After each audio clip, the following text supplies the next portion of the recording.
युक्तेवर के YouTube channel के दर्शकों को मेरा प्रणाम, अभिवादन। मैं डॉक्टर राधेश्याम।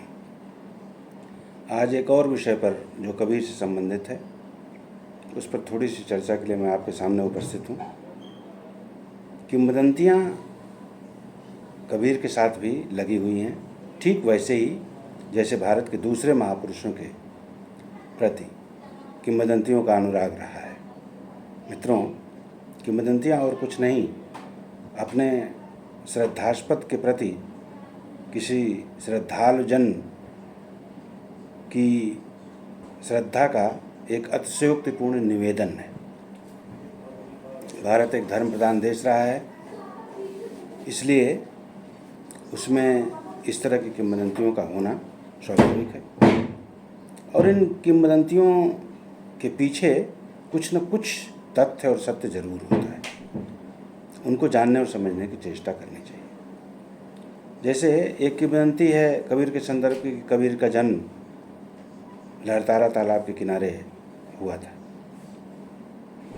ये सही बात रहा होगा कि एक किसी अनाम दंपति ने एक शिशु को जन्म दिया होगा और लोक लाज के भय से लहरतारा तालाब के किनारे वो छोड़ आया होगा। तो अब एक श्रद्धालु कैसे उसे धरती पर लिटा दे? लहरतारा तालाब के किनारे कीचड़ में कैसे लिटा दे?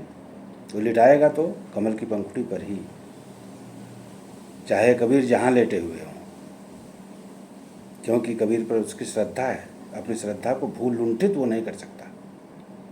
इसलिए कबीर के संदर्भ में, जन्म के संदर्भ में किंवदंती चल पड़ी कि लहरतारा तालाब के किनारे कमल के फूल के ऊपर एक शिशु था। हम सब जानते हैं कि एक शिशु का भार कमल नाल नहीं उठा सकती, लेकिन किंवदंतियाँ हैं वो अपनी प्राणवत्ता के साथ चल पड़ी।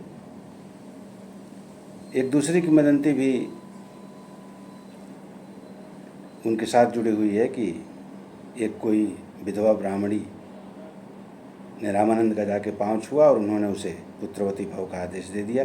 अब रामानंद उत्तर भारत के बड़े धर्मगुरु, एक आकाश धर्मगुरु, बड़ी श्रद्धा है उन पर, इस वचनों पर बड़ी प्रतिफलित होने की आशाएं हैं। अब कह दिया तो कह दिया। अब ब्राह्मणी को वो गर्व रहा और उस ब्राह्मणी ने ही लहरतारा तालाब के किनारे ले जाकर उस बच्चे को छोड़ दिया। अब एक दूसरी किंवदंती।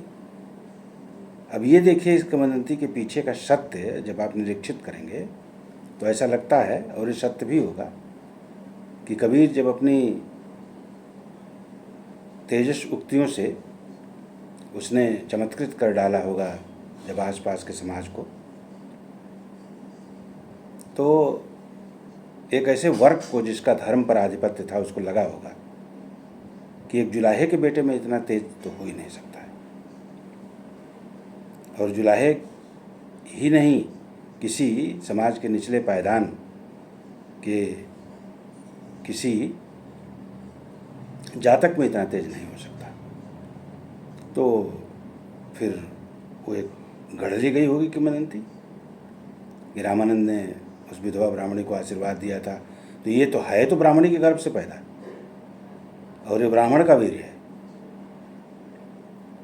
लेकिन अब चूंकि पति के मर जाने के बाद वो पैदा हुआ, इस वजह से लोकलाज के डर से ब्राह्मणी ने ऐसा कर दिया।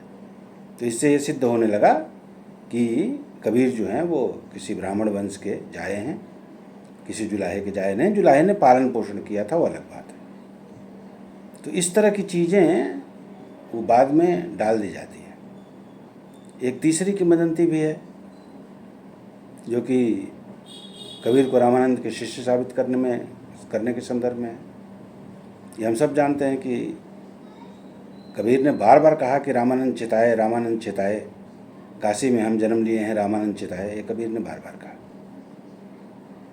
कबीर के एक अन्य धर्मगुरु की भी बात आती है, शेख तकी की, लेकिन इतिहासकारों ने उद्धरण देकर सिद्ध कर दिया है कि सुनो तकी तुम शेख जैसे वचन कबीर ने कहे थे, तो अपने गुरु के प्रति इतनी अश्रद्धा व्यक्त नहीं कर सकते। वो इसलिए सीखते कि तो उनके गुरु नहीं थे। गुरु तो रामानंद भी नहीं थे।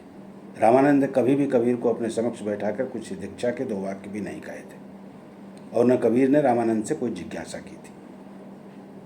हाँ, अब ये किंवदंती चल पड़ी तो उसके पीछे का सत्य जानना चाहिए, और उस पीछे का सत्य बड़ा रोचक है। हमारे यहाँ जाति जो है, खासतौर पर उत्तर भारत में, वो बड़ी प्रभावी चीज़ रही है।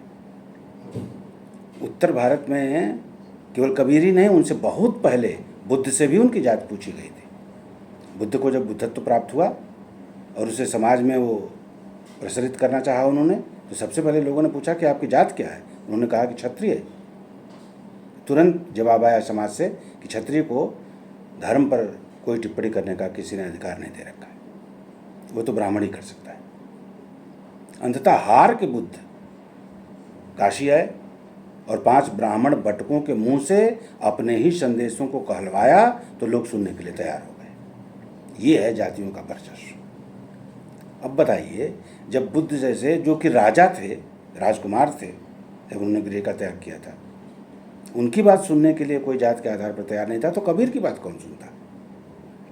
कबीर ने जब अपने अर्जित सत्य को जब समाज तक पहुंचाना चाहा, समाज ने पूछा कि तुम किस जात के हो, और यदि जुलाहे हो तो जुलाहे को धर्म पर टिप्पणी करने का कोई अधिकार नहीं है, और तुम्हारे सत्य बताने से हमारे समाज का कुछ बनने वाला नहीं है, इसलिए हम तुम्हारे अर्जित सत्य को नहीं सुनेंगे। वही कबीर बड़ी चालाकी के साथ, कबीर को लोग कहते हैं कि कबीर अनपढ़ थे, लेकिन कबीर ने अनुभवों की पाठशाला में इतनी गहन पढ़ाई की थी कि वो एक चालाक व्यक्ति साबित होते हैं। जाकर पंचगंगा घाट की सीढ़ियों पर लेटना, 1-2 दिन रेखी करने पर ऐसा हुआ होगा, 4 दिन रेखी करने पर ऐसा हुआ होगा कि रामानंद कितने बजे आते हैं, सीढ़ियों पर कैसे उतरते हैं, उनके पग की दूरी लगभग क्या होगी, ये सब नाप जोख करके कबीर ने पंचगंगा घाट की सीढ़ियों पर अपने आप को लिटाया होगा। और जो वहीं पैर पड़ा, उन्होंने हे राम कहते हुए अपने पैर खींच लिए। स्वाभाविक है, जैसा कि हमारे आपके पैर के नीचे भी कोई तत्व, कोई चीज़ पड़ जाए तो हम उसी तरह करते हैं। वो बिल्कुल स्वाभाविक तौर पर रामानंद ने वैसा किया होगा, और कबीर उठ के चला गया। कबीर ने फिर किसी से और कुछ नहीं कहा। जब लोगों ने पूछा कि तुम किसके शिष्य हो, तो कहा कि रामानंद चिताए, रामानंद चिताए। क्या चिताया? राम का नाम दिया। और ये मानने वाली बात उस समय की रही होगी कि निर्गुण में तो अपने ब्रह्म का कोई नाम चलता नहीं है, और कबीर ने राम का नाम अंगीकृत किया तो निश्चित तौर पर रामानंद ने उन्हें ये दिया होगा। और जब ऐसा विश्वास हो गया तो कबीर की बातों को सुना जाने लगा। तो किंवदंतियाँ अपने पीछे कुछ निहित सत्यों को लेकर चलती हैं।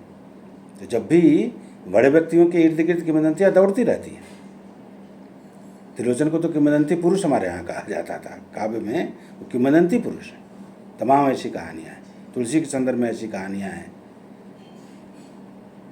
तो कबीर के संदर्भ में भी इस तरह की कहानियाँ चलती रहती हैं, जिन्हें हम किंवदंती के नाम से जानते हैं। किंवदंतियों के पीछे का सत्य हमें जानने का अवश्य प्रयत्न करना चाहिए। कुछ इतिहासकारों ने उन्हें, कबीर को, बहुत बड़ा समाज सुधारक कह दिया है। कबीर उस तरह के समाज सुधारक नहीं थे जैसे राजा राम मोहन राय थे, लॉर्ड विलियम बेंटिंग थे, या एनी बेसेंट थी। इस तरह के वो समाज सुधारक नहीं थे। हाँ, धर्म की साधना पर, सहज मार्ग पर चलते हुए यदि कुछ विसंगत दिखाई पड़ी तो कबीर ने कुछ कह दिया होगा। समाज का भला हुआ तो ठीक, न भला हुआ तब भी ठीक। लेकिन कबीर की जो साधना थी वो समाज सुधार की साधना नहीं थी, वो अपने व्यक्तिगत मोक्ष की, अपने व्यक्तिगत उन्नति की वो एक साधना थी। तो मित्रों, मन में ये बात थी कि किंवदंतियों पर थोड़ी सी बात की जाए, इस वजह से मैंने ये बात आप तक पहुंचानी चाहिए। आप सबका धन्यवाद।